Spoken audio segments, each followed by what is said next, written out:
ఇది కలువరిలో చూపిన ప్రేమ ప్రేమ ప్రేమ.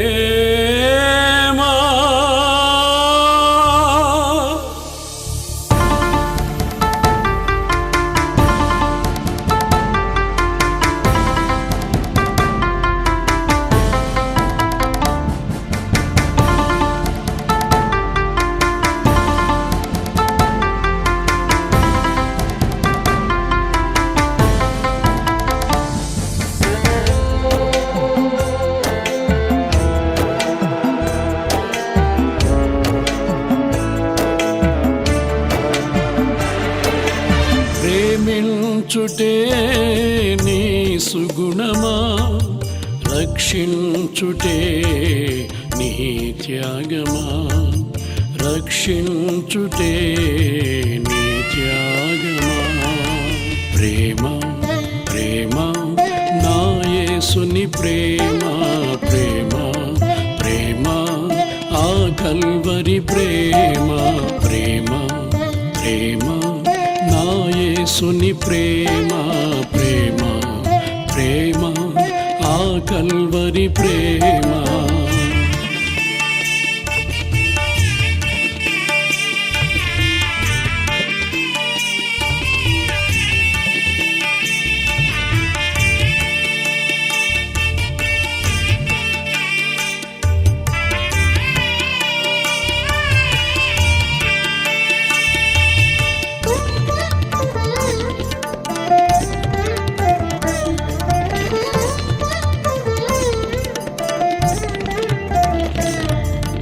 హింసించిన దూషించిన గాయపరచిన గేలి చేసిన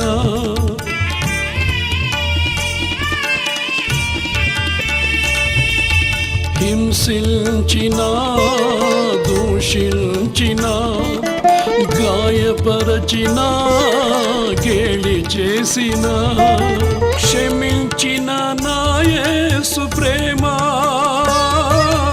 భరించెను నా యేసు ప్రేమ. సహించిన ప్రేమ త్యాగమైన ప్రేమ, ఇది ఎవ్వరు చూపలేని ప్రేమ. సహించిన ప్రేమ త్యాగమైన ప్రేమ, ఇది ఎవ్వరు చూపలేని ప్రేమ, ఇది ఎవ్వరు చూపలేని ప్రేమ.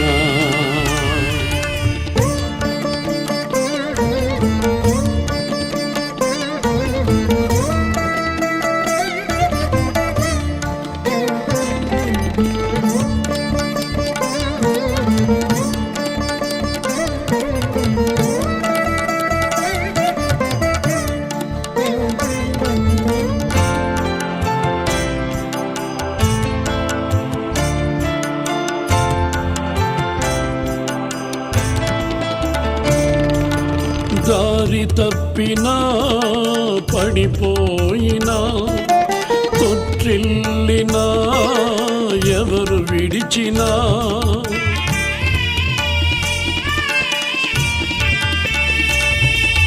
దారి తప్పినా పడిపోయినా తొట్టిల్లినా ఎవరు విడిచినా, నన్ను వెదకి రక్షించే ప్రేమ,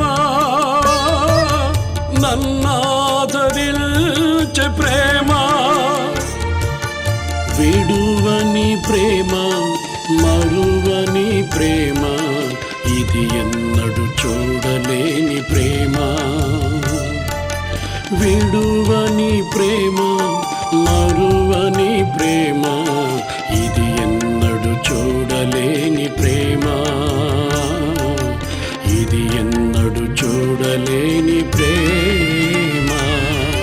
ప్రేమించుటే నీ సుగుణమా, రక్షించుటే నీ త్యాగమా, రక్షించుటే నీ త్యాగమా. ప్రేమ ప్రేమ నా యేసుని ప్రేమ ప్రేమ కల్వరి ప్రేమ ప్రేమ ప్రేమ నా యేసుని ప్రేమ ప్రేమ ప్రేమ ఆ కల్వరి ప్రేమ. నువ్వు మొర్రపెట్టే అనుభవంలో నువ్వు ఉన్నప్పుడు ఆ ఇమ్మానుయేలు నీకు పక్కనే ఉంటాడు, నీకు తోడుగా ఉంటాడు, నీకు సలహాదారుడిగా ఉంటాడు, నువ్వు నడవలసిన మార్గంలోని నడిపిస్తాడు. ఆమేన్. ఎవరి దగ్గర కూర్చోవాలో ఎవరి దగ్గర కూర్చోకూడదు, ఎవరి దగ్గర మాట్లాడాలో ఎవరి దగ్గర మాట్లాడకూడదు, ఎవరి దగ్గర తినాలో ఎవరి దగ్గర తినకూడదు, ఎవరి నోట్లో నోరేయాలో ఎవరి నోట్లో నోరేయకూడదు. ఈ విషయాలన్నీ క్షుణ్ణంగా పరిశుద్ధాత్మ దేవుడు నీకు గైడ్గా ఉండి నీకు బోధిస్తాడు. ఆమేన్. హల్లెలూయా హల్లెలూయా. ఈ గైడ్ లేకపోతే, ఆత్మ లేకపోతే ఎవరు పిలిస్తే వాళ్ళ దగ్గరికి వెళ్ళిపోతావు. ఎవరు చేతులాడితే వాళ్ళలో నువ్వు కూడా చేతులాడటం ప్రారంభిస్తావు. అక్కడే గిచ్చుకొని అక్కడే గిల్లుకొని అక్కడే కేకలేసుకొని మళ్ళీ వచ్చి స్తోత్రం ప్రభు స్తోత్రం ప్రభు యేసయ్యా స్తోత్రం కంపు కొట్టే ప్రార్థనలు చేస్తావు. దేవుని బిడ్డ, నీవు నా యేసులాగా ఉండాలి అంటే నీలో కావాలి ఆయన ఆత్మ. ఆమేన్. నా ఆత్మ లేనివాడు నా వాడు కాడు. ఎవడు వాడు?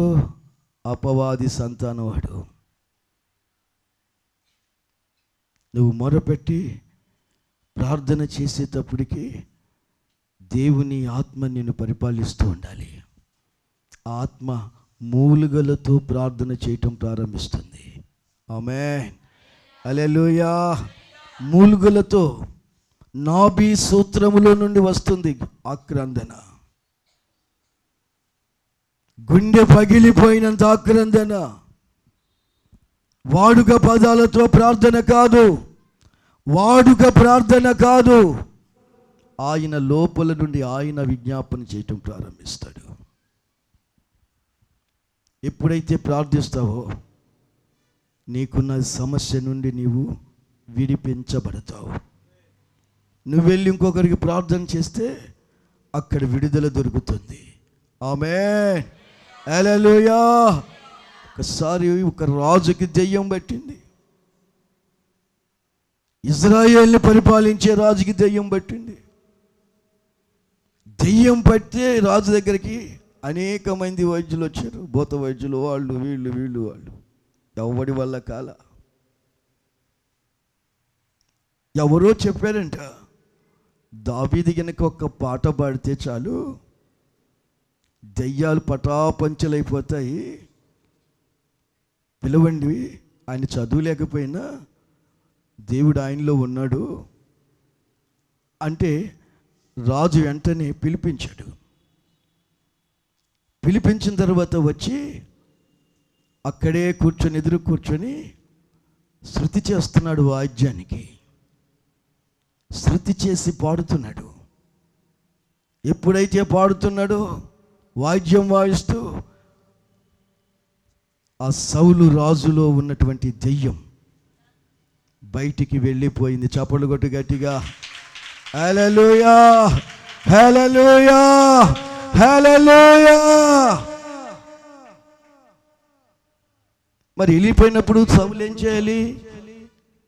జీవము కలిగిన దేవుణ్ణి ఆరాధన చేయాలి. ఎలా చేయాలి? ఆరాధించవలసిన విధంగా ఆరాధన చేయాలి. ఆయన ఘనపరచాలి. వెంటనే మర్చిపోయాడంట. వెంటనే మర్చిపోయి రాజు కదా అంటున్నాడంట. ఇక రాజుగా గర్వం అహంభావంతో వెళ్ళిపోయాడు. మళ్ళా దయ్యం పట్టింది. మరలా దావీదు వచ్చాడు, మరలా పాడాడు, మరలా విడుదల పొందాడు వాడు. ఆమేన్. హల్లెలూయా. ఒకరోజు యుద్ధ భూమిలో పిరికి పందైపోయి రాజు రాజనగర్లో కూర్చున్నాడు. యుద్ధ భూమిలోనేమో ఇజ్రాయేలీలంతా బిక్కమొక్కలు వేసుకొని కూర్చున్నారు. రాజు ఏమో ఇంట్లో కూర్చున్నాడు. ఎందుకని? వాడు మామూలుడు అంటగా, వాడు బలమైనోడంట, వాడు యుద్ధ నైపుణ్యత కలిగిన వాడంట, వాడు 6 మూళ్ళ జానడు పొడుగున్నాడంట, వాడు సర్వీస్ ఇంత అంత కాదంట. వాడిని గురించి మాటలన్నీ విని పిరికొని చేసి ఇంట్లో కూర్చోబెట్టాయి. మరలా దావీదే వచ్చాడు అక్కడికి. ఎన్నిక లేని దావీదు, చదువు లేని దావీదు ఆ బలమైన గొర్రెతు దగ్గరికి వెళ్ళడానికి దేవుని సన్నిధిలోకి వెళ్ళాడు, మొర్రపెట్టాడు. ఆమేన్. అయ్యా, నీ ప్రజలైన మేము ఆపత్కాలములో ఉన్నాం. మా విరోధి వాడు రంకెలు వేస్తున్నాడు, నిన్ను కూడా దూషిస్తున్నాడు. నీ పక్షాన నేను యుద్ధానికి వెళ్ళబోతున్నాను, నీవు నన్ను బలపరచు. ఆమేన్. నీవు నాతో రా. హల్లెలూయా, హల్లెలూయా. మొరపెట్టాడంట.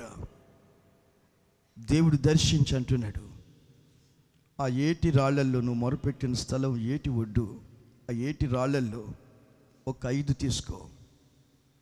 నీ దగ్గర వరిసెలు ఉంది కదా, వరిసెలకి రాళ్ళు నింపుకునే సంచి నీవు తగిలించుకొని ఉన్నావు కదా నడుముకి, దాంట్లో పోసుకో. పద, నా సన్నిధి నీతో కూడా వస్తుంది. ఆమేన్. హల్లెలూయా. లోకమంతా ఆశ్చర్యపడిపోవాలి. లోకమంతటికి నీ సాక్ష్యాన్ని నేను ప్రకటించాలి. ఇక నువ్వు గొప్ప చేయబడే దినాలు ఆసన్నమైపోతున్నాయి. యుద్ధ భూమిలోకి వెళ్ళాడు, రాయి తీశాడు, ఒడిసెల్లో పెట్టాడు, యెహోవా నామమున వదిలాడు. ఎప్పుడైతే అది వదిలాడు, గిరగిర తిప్పి ఈ నసటిలోకి వెళితే ఇది వెనక్కి అలా వచ్చి ఆగిపోయింది. వాడు అలా బోర్ల పడ్డాడు, తాడి చెట్టు పడినట్టు. తాడి చెట్టు పడ్డాడు బోర్ల. దావీదు పరుగున వెళ్ళి వాడి కత్తి వరలో నుండి పీకి వాడి తల నరికి జుట్టు పట్టుకున్నాడు. యెరూషలేములో తీసుకొచ్చాడు రాజు దగ్గరికి. హల్లెలూయా చెప్పండి. హల్లెలూయా, హల్లెలూయా. రాజు ఒక మాట అన్నాడు, ఎవడైనా వాడిని చంపితే నా కూతుర్నిచ్చి పెళ్లి చేస్తారు. ఇప్పుడు ఇవ్వక తప్పలేదు కూతుర్ని పెళ్లి చేయడానికి. అతనేమో గొర్రెల కాపురి, చదువు లేనివాడు, గొర్రెలు కాసుకునేవాడు, విద్యహీనుడు, విద్య లేని పామరుడు. రాజుగారి కూతుర్ని ఇచ్చి పరిమాణం చేసేసాడు దేవుడు. హల్లెలూయా. వివాహం అయిపోయింది. ప్రజలందరూ దావీదును చూసి జేజేలు కొడుతున్నారు. వాడి గుండెల నిండా ఈర్ష్య బయలుదేరింది. కృతజ్ఞత లేనివాడు, ఈర్ష్య, గుండె నిండా ఈర్ష్య. హల్లెలూయా, హల్లెలూయా, హల్లెలూయా. వాడిలోకి దురాత్ముడు చేసేసాడు. ఎన్నిసార్లు దావీదుని చంపడానికి ప్రయత్నం చేశాడు. కానీ దావీదు ఎవరున్నారు? ఇమ్మానుయేలు. ఆమేన్, ఆమేన్, హల్లెలూయా, హల్లెలూయా. కొండల్లో గుట్టల్లోకి పారిపోయాడు. దావీదు పారిపోయి దేవుని స్తుతిస్తున్నాడు, దేవుని ఘనపరుస్తున్నాడు.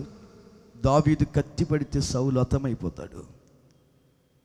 కానీ అభిషేకించినటువంటి సౌల్ని దావీదు చంపకూడదన్న విషయం దావీదుకు తెలుసు.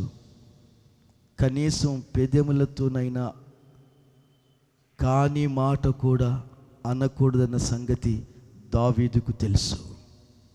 ఎందుకంటే సౌలు అభిషిక్తుడు. ఆమేన్. హల్లెలూయా, హల్లెలూయా. అందుకే మౌని అయిపోయాడు, కానీ ఎదురుబడి చంపటానికి ప్రయత్నం చేయాల. ఆమేన్, ఆమేన్, హల్లెలూయా. మొరపెట్టాడు. ఒకరోజు రాణి వచ్చింది, యుద్ధ భూమిలోకి వెళ్ళాడు సౌలు. వాడి కత్తి మీద వాడే పడి అత్తమైపోయాడు.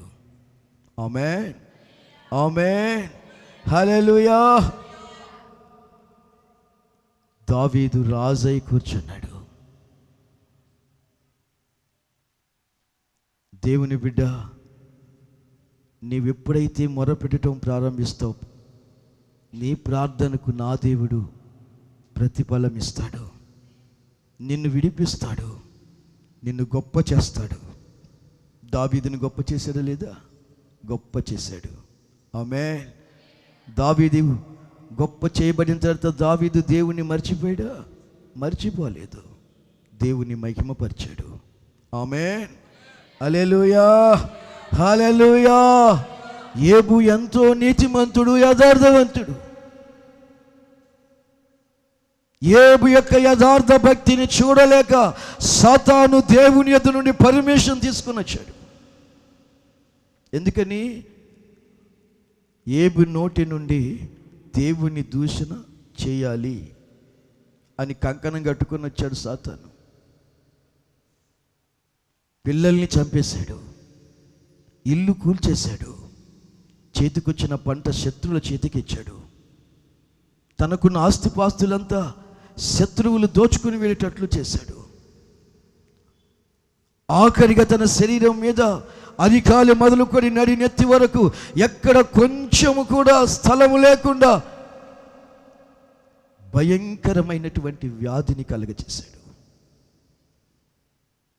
ఒంటి మీద బట్ట పెట్టుకోవటానికి వీల్లేదు, బట్టలు లేవు. చెల్ల పెంకు తీసుకొని తల గీక్కుంటాడు, ఒళ్ళు గీక్కుంటాడు, కాళ్ళు గీక్కుంటాడు, చేతులు గీక్కుంటాడు. దురదకి రాత్రనక పగలనక కళ్ళ మీద కునుకు లేకుండా దేవుని స్తుతిస్తున్నాడు. ఆ బాధలో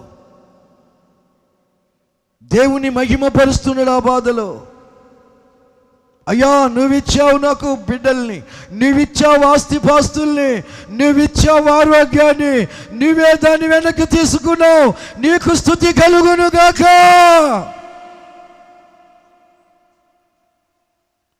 దేవుని మహిమపరుస్తున్నాడు. అప్పుడు దాకా ఇంట్లో సొంత బంధువుల్లాగా తిన్న స్నేహితులు, అప్పుడు దాకా మా అన్నయ్య మా వదినమ్మ అనుకుంటూ తిరిగిన వాళ్ళు, ఇప్పుడు వాళ్ళు విరోధులుగా మాట్లాడుతున్నారు. తిని త్రాగి సుఖించి వీళ్ళ అవసరతలకు అక్కర్లకు ఎత్తుకుపోయిన వాళ్ళు ఇప్పుడు విరోధులుగా మాట్లాడుతున్నారు. వాళ్ళు నువ్వేమన్నా పాపం చేసామేమో, దిద్దుకో, అందుకే ఈ రోగం వచ్చింది నీకు అని ఇంకా గాయాలు చేస్తున్నారు. ఈయన్ని దేవుడు ఏం చేశాడు తెలిసిన? వాళ్ళ ప్రార్థనలు వీళ్ళ ప్రార్థనలు, వాళ్ళ మాటలు వీళ్ళ మాటలు వింటున్నాడు. ఆఖరికి దేవుడు అన్నాడు యోబుతో, నీవు వాళ్ళ క్షేమం కోసం ప్రార్థన చేసుకో, నీ క్షేమం కోసం కాదు. ఆమేన్, హల్లెలూయా. వాళ్ళ క్షేమం కోసం ప్రార్థన చేయి. వాళ్ళ క్షేమం కోసం యోబు ప్రార్థన చేస్తే యోబుకి అంట దేవుడు 4 తరాలు చూసేటువంటి ఆయుష్ని ఇచ్చాడంట. చప్పట్లు కొట్టండి గట్టిగా. హల్లెలూయా, హల్లెలూయా. 1 తరము కాదు, 2 తరాలు కాదు, 3 తరాలు కాదు, 4 తరాలు చూసే ఆయుష్ని, ఆరోగ్యాన్ని కలుగజేశాడు దేవుడు. చదవండి యోబు గ్రంథం ఆఖరి అధ్యాయం ఆఖరి మాట.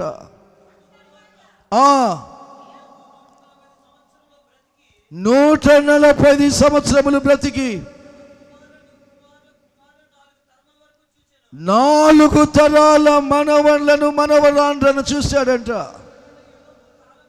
ఆమేన్. ఎప్పుడో చస్తాడనుకున్నారు ప్రజలంతా. ఎప్పుడో చస్తాడనుకుంది భార్య, ఎప్పుడో చస్తాడనుకున్నారు బంధువులు, ఎప్పుడో చనిపోతున్నాడు అనుకున్నారు స్నేహితులు. వాళ్ళందరి క్షేమం కోసం ప్రార్థన చేస్తే దేవుడు 4 తరాలు చూసే ధన్యతను దేవుడు ఇచ్చాడు యోబుకి. ఆమేన్, ఆమేన్, ఆమేన్. యోబు 42వ అధ్యాయం 10వ వచనం చదవండి.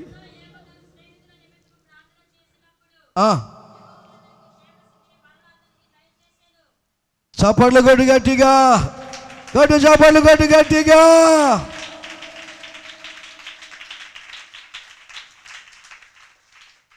దేవుని బిడ్డ, పగ సాధింపు మనసు అసలు నీది కాదు.